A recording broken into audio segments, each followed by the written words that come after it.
Fala pessoal, tudo bem? Sejam bem-vindos ao canal Desvendando Original, prazer e uma honra contar com a sua audiência. Pessoal, hoje eu gostaria de tratar de um assunto que muita gente pergunta, muita gente fala, é um tema que sempre é recorrente entre o cristianismo, que é a questão do cristão ser abstêmio ou não, ou seja, o cristão consumir bebidas alcoólicas ou não. É claro que há grandes debates sobre isso, tem gente que gosta, né, de tomar ali um negocinho de vez em quando, mas eu já declaro para vocês que apesar dos meus 39 anos de idade, em toda a minha vida, desde o meu nascimento até hoje, nunca tomei nenhuma bebida, tá? Mesmo antes da minha conversão aos 16 anos. Isso significa o quê? Significa que eu sou parcial nessa conversa, tá? Como eu não gosto de bebida e eu nunca bebi, isso para mim não faz diferença nenhuma, então é algo que para mim é uma coisa sem valor e sem importância. Então, já no início desse vídeo eu digo para vocês que eu sou parcial, eu tenho uma parcialidade. A minha parcialidade tem a ver com minha biografia, minha história, tá bom? E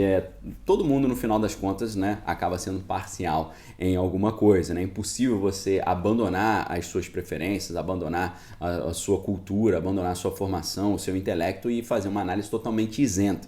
Não é uma análise isenta que eu vou fazer, mas vou dar os meus argumentos aqui e vou começar com uma conversa real que aconteceu alguns anos atrás, uma conversa em que estávamos ali numa festa, numa celebração, e era uma celebração cristã, não tinha bebida alcoólica nem nada, mas um pastor conhecido meu, ele falou assim: né, Daniel, você é estudioso, você é teólogo e tal, e você sabe que essa história de que cristão não bebe não tem fundamento bíblico, né? Não é verdade? Aí eu falei, depende, né? E aí ele já ficou assustado, mas como assim? Você sabe que o povo de Deus na Bíblia, eles consumiam vinho e tal? Eu falei, sei disso tudo, né? Aí ele falando assim, meio exaltado pra mim, né? Você sabe que era parte da cultura do povo hebreu, né? O consumo das bebidas, o consumo do vinho, faz parte das festividades. Isso fazia parte da cultura. Eu falei, exatamente, fazia parte e faz parte da cultura. E aí, então por que você não concordou comigo? Eu falei, porque você tem que perceber uma coisa. Consumir a bebida alcoólica é parte da cultura do povo na Bíblia, mas não consumir bebida alcoólica também é parte da cultura do povo da Bíblia, tá certo? Tem que entender essa questão.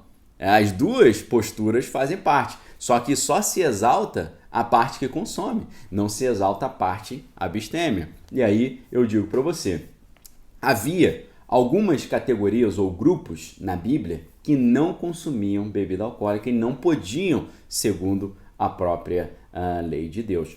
Várias categorias. Por exemplo, o sumo sacerdote.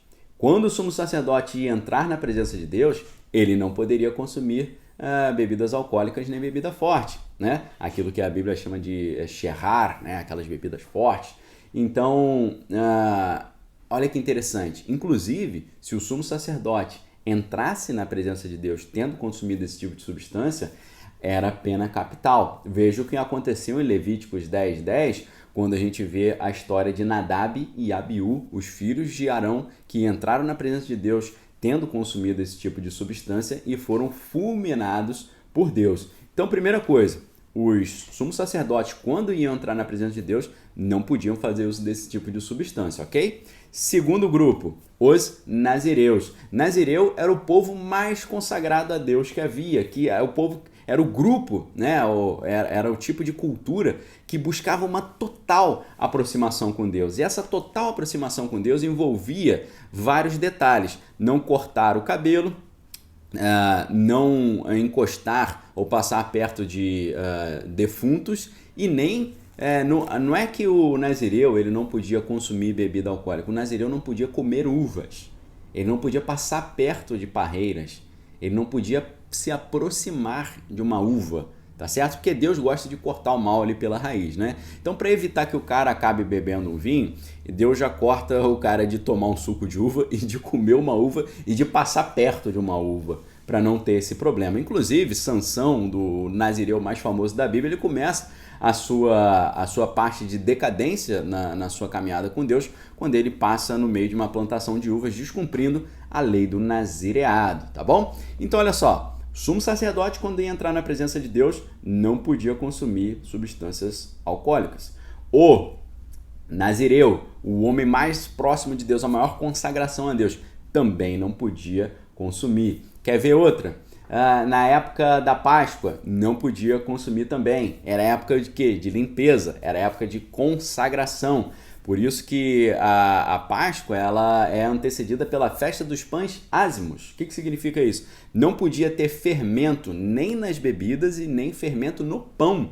Era a retirada de todo o fermento, porque o fermento tem uma simbologia relacionada ao pecado, né? Jesus falava, não vos contamineis com o fermento dos fariseus. O que significa isso? Não vos contamineis com o pecado dos fariseus, né? O que o fermento faz? Fermento é quando você tem, por exemplo, um suco de uva que tem o açúcar, o protozoário da levedura chega até ali, consome o açúcar e os dejetos, né? Ele defeca o álcool, né? Ele faz uma fermentação alcoólica, ele come o açúcar e libera o álcool, tá certo? Então, a gente já tem essas três partes da cultura de não consumo. Sacerdote na presença de Deus, o Nazireu, a festa da Páscoa e também tem um grupo na Bíblia que nem todo mundo conhece, chamado os Recabitas. Recabitas era um grupo que era totalmente consagrado a Deus, eles não consumiam bebidas alcoólicas. E, inclusive, no livro de Jeremias, fala, vejam a que ponto, né, o povo de Deus chegou de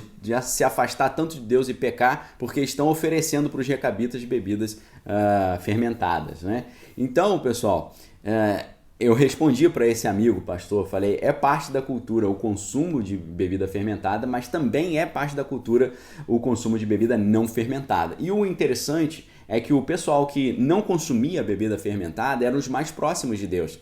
Era sempre o critério de aproximação maior a Deus envolvia a abstinência às bebidas fermentadas, né? Veja o sumo sacerdote, para entrar nos Kodesh Kodeshim, o Santo dos Santos, ele não podia consumir esse tipo de substância.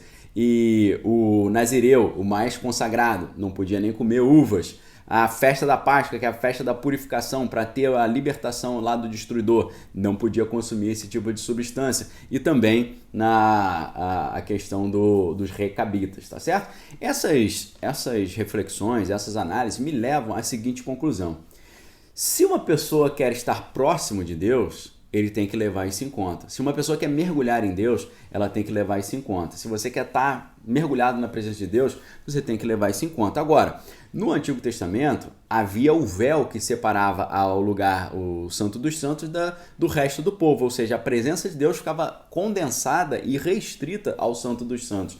Depois da morte e ressurreição de Cristo, nós sabemos que o véu foi rasgado e a presença de Deus está em todo lugar. O Espírito Santo foi derramado sobre toda a carne. Então, isso fez com que não apenas agora um grupo seleto tinha acesso à presença de Deus, mas agora qualquer cristão que crê que Jesus é o Filho de Deus, que vive em santidade, a Bíblia o chama de rei e sacerdote. Né? O livro de Apocalipse, capítulo 1, versículo 3, diz que nós somos reis e sacerdotes. O apóstolo Pedro chega a falar que nós somos um sacerdócio real. Todos nós, inclusive no livro de Hebreus, explica isso, recebemos uma unção de Melquisedeque, né? A ordem de Melquisedeque, que faz com que nós, como cristãos, sejamos não apenas sacerdotes, mas reis também. É rei e sacerdote, assim como Melquisedeque.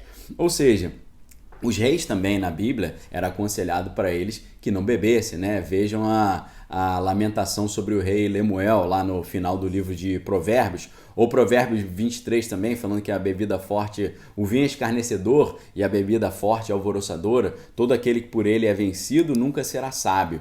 Aí as pessoas geralmente falam assim, Daniel, mas ele está falando assim, né, de ser vencido, né? Então, o ser vencido significa você ficar numa situação assim, ruim, né? Ficar numa situação caído no chão e tal. Só que aí o próprio provérbio, ele vai explicar pra gente logo depois, dizendo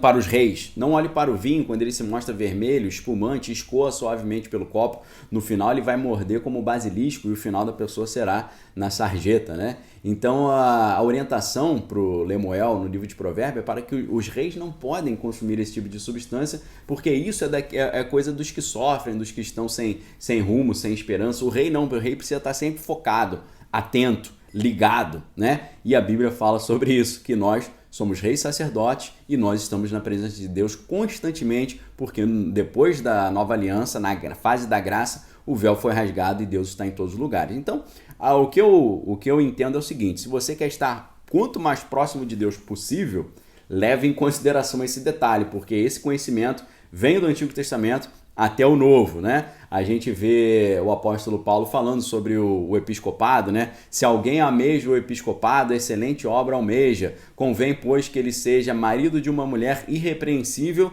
e não dado ao vinho, né? Ou esteja afastado do vinho, que é a expressão grega parenos, né? Que está fora, afastado, longe do vinho.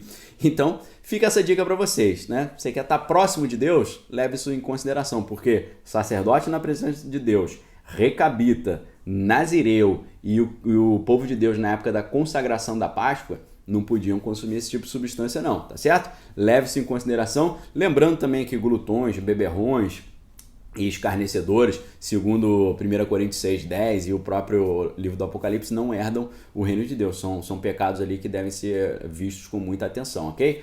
Um abraço para vocês, fiquem com Deus, examine todas as coisas e tem que é bom. Valeu!